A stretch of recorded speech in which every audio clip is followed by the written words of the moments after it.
Okay, I just Googled me Clive Worth. You can see my name there, top right. And I came across this little story about me with a nice little picture. Facebook biggest seducer Clive Worth.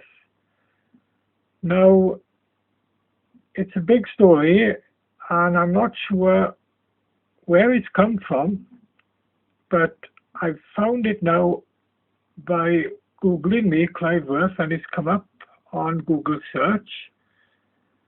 You can do the same if you want to read the full story, but I'm going to film just the headlines now and this picture because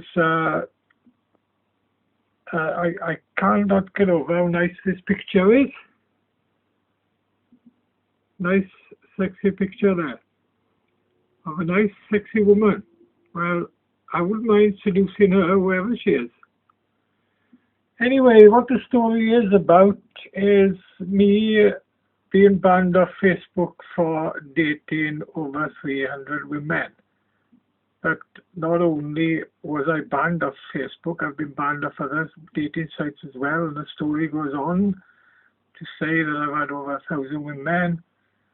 And I'm not sure if it says about my books because I got 2 books out now about internet dating because I made world news because I've been in the news so many times about internet dating. I made bigger news before I was banned from Facebook. My Facebook news was big news. I was out in most countries in the world. I was having phone calls from Australia, Canada, America, and even France. And I was out on the French TV with my Facebook story. But even before then, I was bigger news again when I was thrown off a dating site, the biggest dating site online, for having sex with too many women. And of course, I've got 2 books out about it now. I've done 5 documentaries. But I've been in the news now since 2004, November 2004. And I like to check me out on Google now and again. I go on to Google and check me out, and I come up with stories like this, which it's funny how stories about me keep on cropping up all the time. A lot of people think I'm a millionaire now, that I've made a lot of money out of these stories and that my books are selling at like hotcakes and all that, but it's not true. I'm not making much money out of it. Authors today do not make much money. I did think when I made the books first that I was going to be a wealthy man, but my publishers taking most of the cut because they spent a lot of money to get my books out all over the world. But I'm not having much royalties. And of course, I'm doing a 3rd book now. And I just started CBC TV from Canada here filming me, and they're going to be showing me under the year on Canada television, and you can pick that up on the internet. Just go on to their website. That's Canada CBC television. Anyway, I'll put this on YouTube now, because this again is an interesting story with a nice little picture. And see how many hits I get with this again. Okay,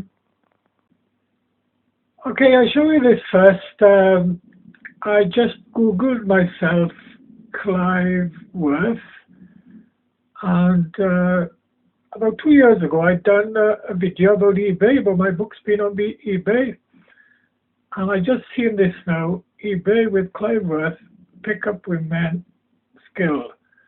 So I clicked on it, okay? And it's loading up now. Here it is. Pick up women skill, okay? And it comes down. Here's my video. eBay with Clive Worth. And then I come down here then, and I see another book here. Dating Handbook. The Average Guy's Dating Handbook. I don't mind doing a video about this. it's about dating, the same as my book. In fact, I got 4 books out about dating on Amazon as well as eBay.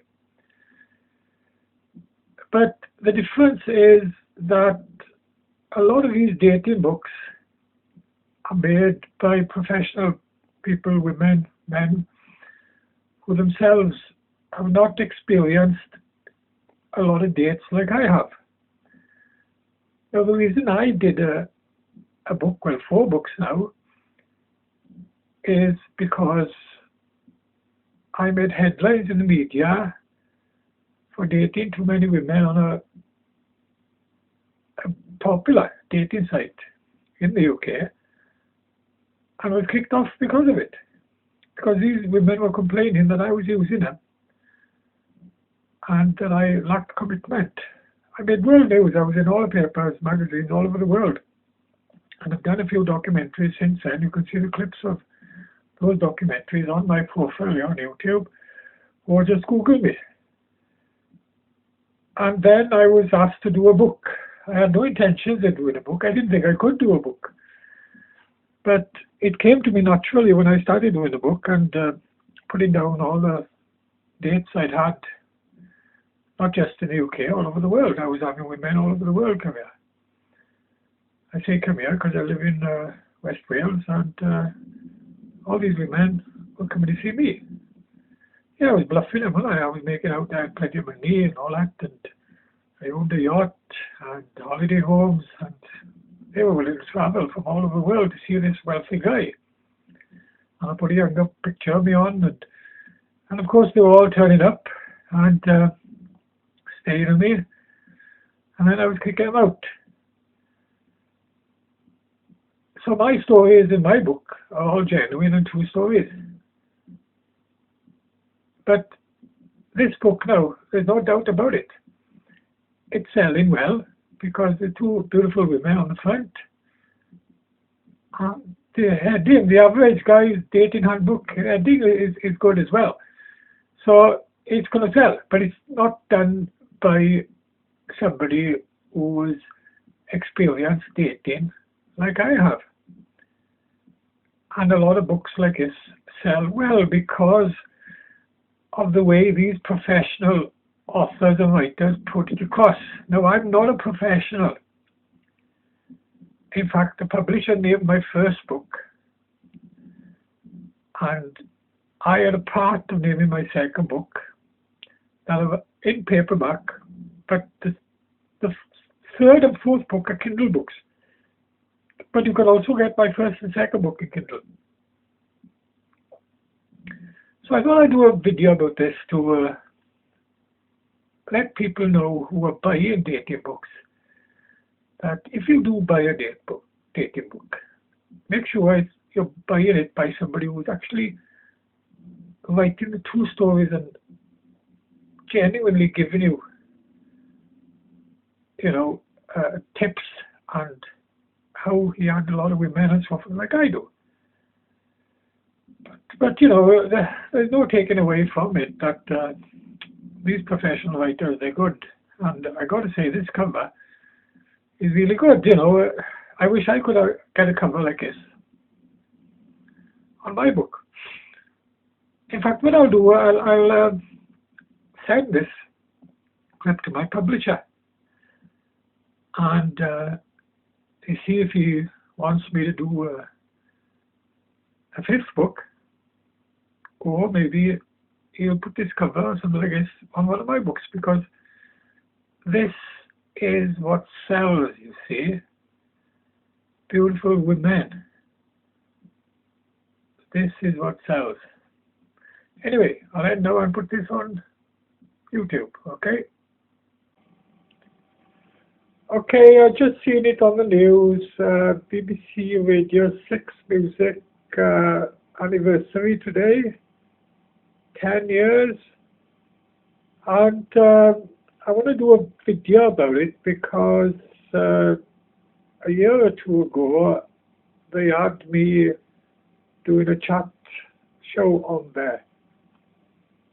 Now, I was excited about this because it's the first time that I had been invited by any radio station to do a regular chat show. It was on a Tuesday morning. They wanted me to do the chat show at 10 a.m.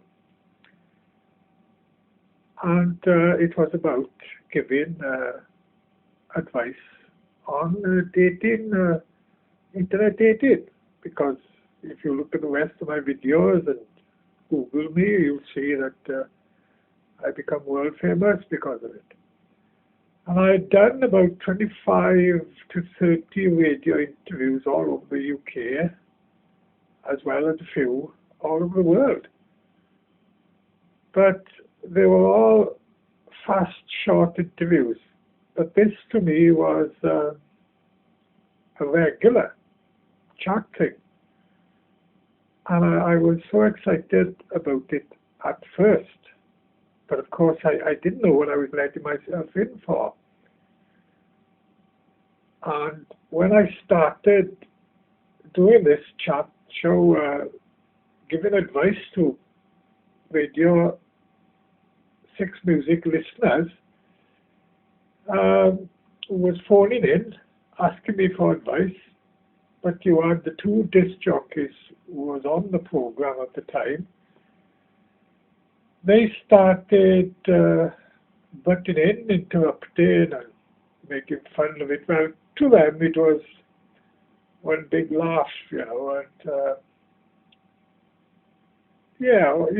nobody likes a laugh more than me. But I could never get my point across to these people who were phoning in, because these kept on interrupting. They were trying to make it like a comedy show to get a good laugh from it, which is fair enough. Nobody enjoys a good laugh more than me. But the people who were phoning in were serious. They wanted good advice, and I was trying to give them good advice. But these two idiots, I forget their names now, but they were just knocking about and interrupting every time I started giving advice. Like, for example, a bloke would phone in and say, he's got a date and he wanted to know what to do on the first date, and these would go, well, grab her and put your hand up her and stuff like that. They'd interrupt and say stupid things like that. So anyway, after about 4 weeks, I just got fed up with it. I wasn't getting anywhere because I wasn't able to get my point across. So my excitement of being on BBC Radio 6 Music, doing a regular chat show, turned into a disappointment. And a lot of my radio interviews turned out to be like that. Once they had me talking, they were interrupted. And the worst one I had was Michigan in... phone going. Okay, bad. 2 years ago, I done an interview for Radio 5 Live. It was 9 p.m. in the night that they wanted me to do the interview. I forget the name now of the chap who interviewed me, but it was about the fact that I had finally found love. Well, if you look at the rest of my videos, you'll see I've become popular all over the world for my internet dating. The documentaries about it, got books about it, everything. Anyway, I had met this young lady and found love, and I gave up on internet dating and Radio 5 Live, as well as other radio stations, magazines, papers, and we even went on TV about it. But now we have split up. So I want to let Radio 5 Live know that we have now split up. Now, of course, I've forgotten the name of the chap who interviewed me, but a different chap again phoned me up to arrange the interview, and I also spoke to a woman there. So, quite a few people knew me and knew what it was about, and of course, my popularity then was sky high. And they can either check me out on Google, type in Clive Worth, or go on YouTube here and see the rest of my videos and see who I am. But I would like to let them know now that I have split up and that I'm back on internet dating. And at the time, I only had one book out. But now I got 4 books out. And anybody wants to know what my books are, just go on Amazon and type in Clive Worth. And then you'll see what my books are. So anyway, Radio 5 Live, if you watch this video, or somebody who works in Radio 5 Live watches this video, let them know that Clive Worth, well, I'm known all over the world as the Welsh Casanova, and I am now back on the beat. Okay?